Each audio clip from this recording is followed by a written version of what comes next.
Here we divide 934 by 2 in a long division method. So 2 times 4 is 8. On subtracting we get 1.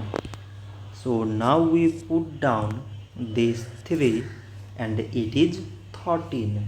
So 2 times 6 is 12. On subtracting we get 1. So again we put down this 4 and it is 14.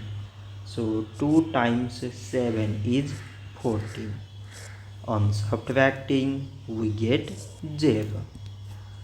So 934 divided by 2 is 467. So this much for today and thanks for watching.